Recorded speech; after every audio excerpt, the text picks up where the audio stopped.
Okay, next one. This is from Matt. Do you believe Christians should watch television for the purpose of entertainment, taking into consideration 1 John 2:15? Let me read 1 John 2:15 if you're not familiar with it. Do not love the world or the things in the world. If anyone loves the world, the love of the Father is not in him.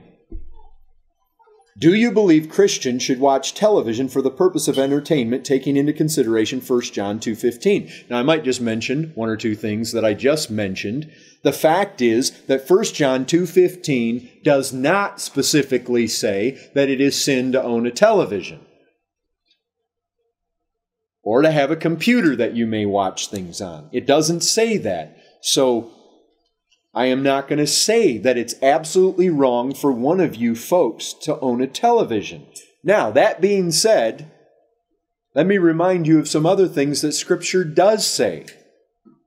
Psalm 101, verse 3. I will not set before my eyes anything that is worthless. How about we read that one again? I will not set before my eyes anything that is worthless. If you are in the habit of wasting your time in front of a television with that which is worthless, if it has no eternal, worthless means it has no value. If it has no value for your soul, it has no value for your life, it has no value for eternity, what in the world are you doing sitting there wasting your time that you're supposed to redeem? Hey, I understand when you've worked all week, and I understand when a man wants to come home and he's wiped out and he throws himself on the sofa and he wants to fire up the Martin Luther movie and just fall asleep. And I understand it. I'm not going to condemn a guy for doing that. But I'll tell you this, I think on the one hand, watching Martin Luther might have some value to it. I've personally found that old black and white one to be profitable to my soul. I understand times in your life when you need to kick back with your wife. If your thing is sitting and watching the stars or the wind blow or whatever it is, more power to you. If that's what you want to do. But look, setting things that are worthless before your eyes, that's not a good thing. Psalm 26:4.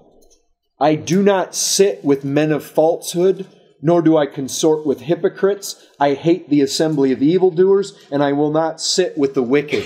I will not sit with the wicked. If you're watching trash and filth and wicked men do wicked things on television, what do you think? Do you think that's any different than if the guy's sitting at your dinner table? If you'll let people come in to your home and say things across your television or across your computer that you would not allow them to come in and sit at your dinner table and say, what in the world are you doing? I will not sit with the wicked. Psalm 1:1. Those of you that were there for Sunday school on Sunday. Blessed is the man who walks not in the counsel of the wicked, nor stands in the way of sinners, nor sits in the seat of scoffers. And there is so much garbage, and there is so much worldly perspective. There is so much counsel of the wicked. There is so much of the way of sinners and the seat of scoffers coming across televisions. And if you'll sit there and absorb that, you are doing what the blessed righteous man of Psalm 1 does not do.